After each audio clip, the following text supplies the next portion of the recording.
very beautiful chapter, A Portrait of a Lady, Khusman Singh, page number 3 of NCERT class 11. Now, बहुत अच्छा chapter है The Portrait of a Lady by Khusman Singh. Here, in this story, there are two characters, grandmother and author.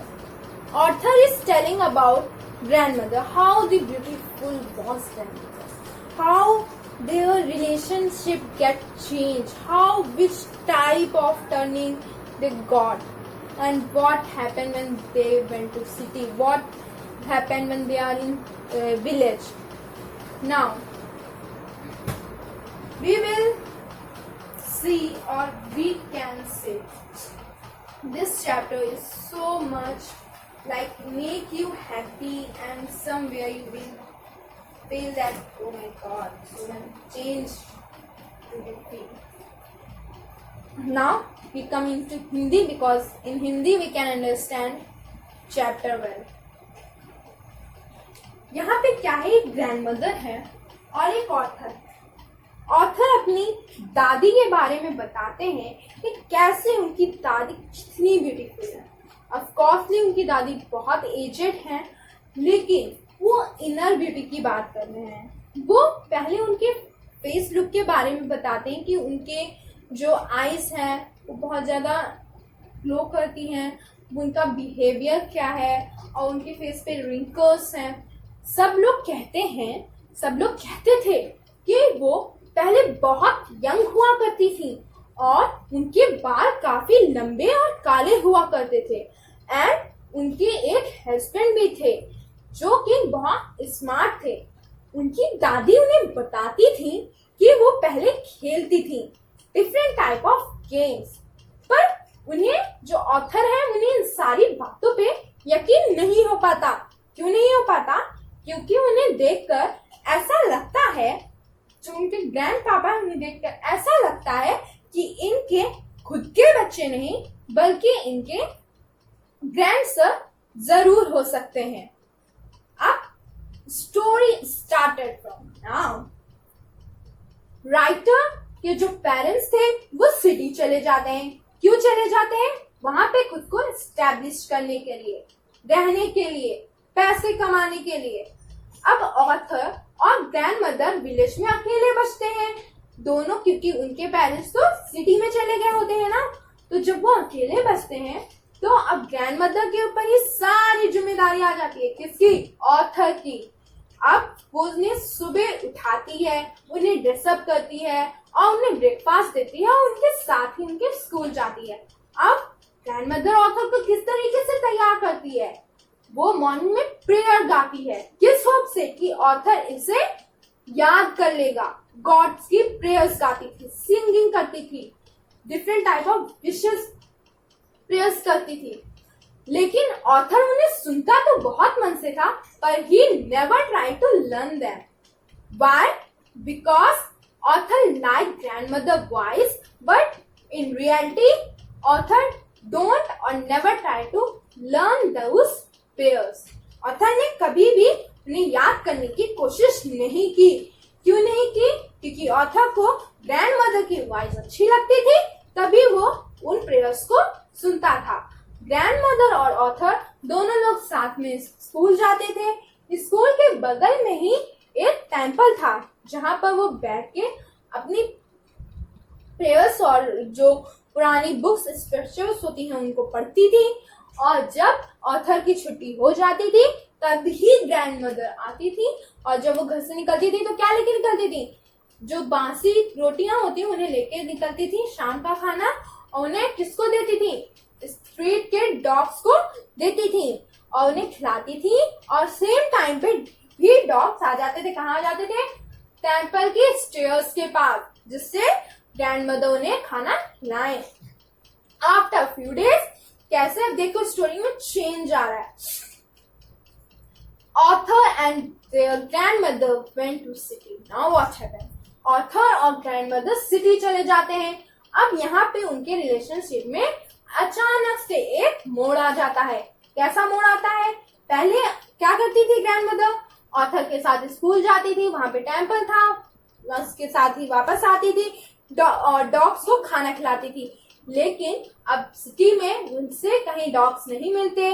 Author जो होता है वो भी अब motor बस से स्कूल जाता था और स्कूल भी इंग्लिश मीडियम था, जिससे ग्रैंडमदर ऑथर की कोई भी हेल्प नहीं कर पाती थी। क्यों नहीं कर पाती थी? क्योंकि उसने कभी इंग्लिश नहीं पढ़ी थी और उसे इंग्लिश अच्छी भी नहीं लगती थी।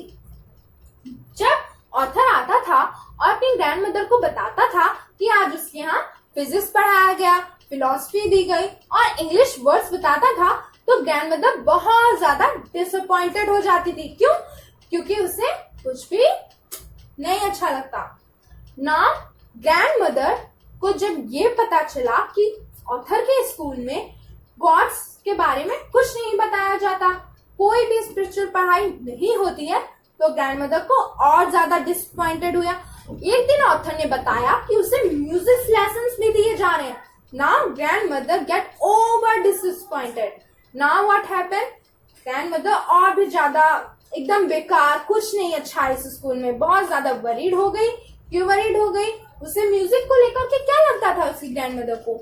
नहीं, ये लगता था कि जो म्यूजिक है वो छोटे लोगों के लिए बना है, it is for no use.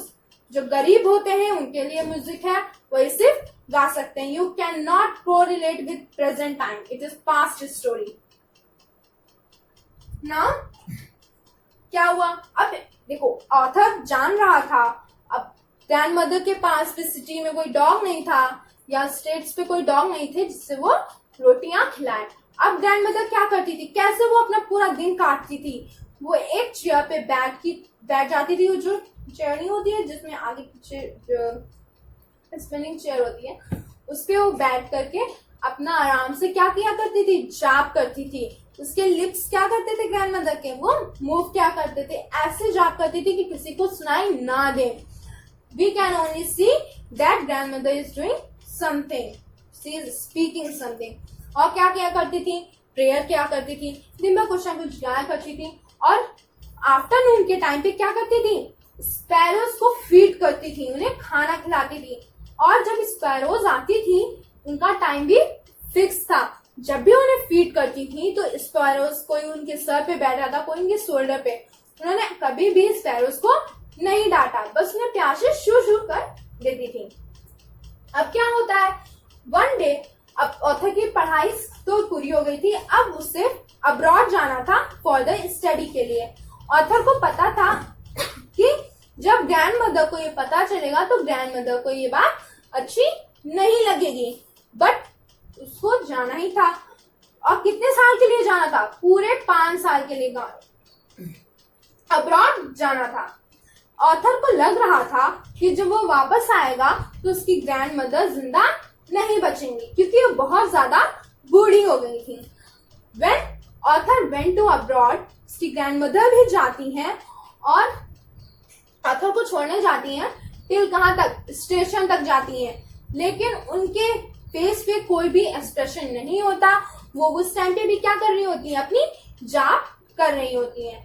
Grandmother ना सैड होती है ना हैप्पी होती है, वो कोई भी एक्सप्रेशन अपना नहीं शो करती है, वो सिर्फ क्या करती है?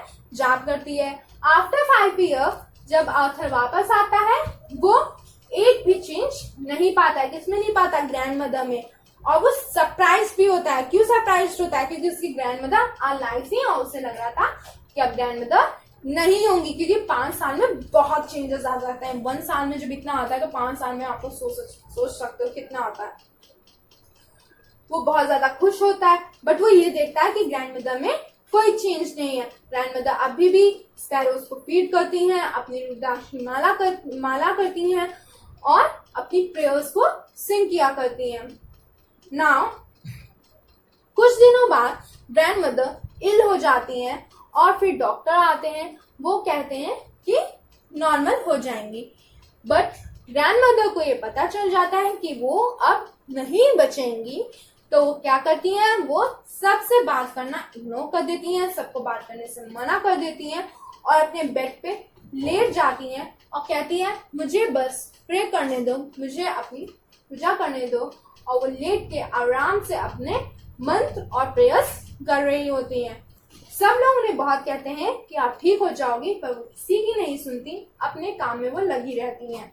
जब सडनली कुछ टाइम बाद जब ऑथर और उसकी मदर देखती है कि now the grandmother was silence, there lips was not moving, सब समझ जाते हैं कि ग्रैंडमदर की डेथ हो चुकी है। जब सब लोग उनकी डेथ जब हो जाती है तो उसके बाद जो काम होता है उसके लिए जब लगे होते हैं, तो थोड़ी देर बाद जब उन्हें लिटाया जाता है विद रेड क्लोथ्स, तो उसके बाद जब उन्हें लिटाया जाता है तो वहां पे थाउजेंड्स ऑफ स्पैरोज आके साइलेंटली बैठ जाती हैं। क्यों बैठ जाती हैं? वो अपना दुख जो उनको बुरा लग रहा था ग्रैंडमदर को लेकर के, वो उन्हें एक तरीके से कह सकते हैं श्रद्धांजलि देने आती हैं। किसे? ग्रैंडमदर को। अब ये सब जब ऑथर और उसकी मदर, उसकी फैमिली पूरी नोटिस करते हैं तो उन्हें लगता है कि स्पैरोज, क्योंकि वो जो टाइम था वो टाइम पीरियड भी वही टाइम था जब स्पैरोज आती थी और वो बहुत साइलेंसली बैठी थी, उन्हें लगता है कि इन्हें फीड करना होगा तभी वो आई होंगी। बट ऑथर उन्हें ब्रेड देते हैं, बट कोई भी स्पैरो कुछ भी नहीं खाती, साइलेंटली बैठी रहती है। And after 1 to 3 minutes they went to the sky. So this was a chapter. In this chapter, author की ऐसे टर्निंग पॉइंट रहती है जब, अब देखो, जब वो गांव में थे तो वो कितनी हैप्पीली लाइफ जीते थे, एक साथ रहते थे, उसकी ग्रैंडमदर उसको तैयार करती थी, सब कुछ करती थी। बट जैसे ही वो लोग सिटी में आते हैं, ऑथर का सेपरेट सब हो जाता है, उसका इंग्लिश मीडियम स्कूल वो से जाने लगता है, ग्रैंडमदर उसे छोड़ने नहीं जा पाती, तो एक बॉन्ड जो था उसमें गैप आ जाता है। फिर वो अब्रॉड चला जाता है, वहां से वापस आता है, फिर कुछ दिनों बाद उसकी ग्रैंडमदर की डेथ हो जाती है। और इस चैप्टर में जो ऑथर है उसने अपनी ग्रैंडमदर की इनर ब्यूटी को बताया है। उसने क्या कहा था स्टार्टिंग में कि उसे इस बात पे यकीन नहीं हो रहा था, जो लोग कहते थे कि उसकी ग्रैंडमदर भी पहले बहुत यंग थी, उनके लंबे बाल थे विद ब्लैक, एंड वो बहुत खेलती थी, बहुत ज्यादा स्मार्ट थी, तो उन्हें इस बात पे यकीन नहीं हो रहा था। क्यों नहीं हो रहा था? क्योंकि ऑथर ने जब भी उन्हें देखा तो they wear white sari with white snow में एक क्वीन होती है ना, विद द व्हाइट साड़ी, उस तरीके से ऑथर उन्हें देखता था। But author says that the author grandmother was from inner beautiful, not from outer. Outer की भी ऑथर ने तारीफ की है, but he told or he is from inspiring or is telling for author grandmother inner beautifulness.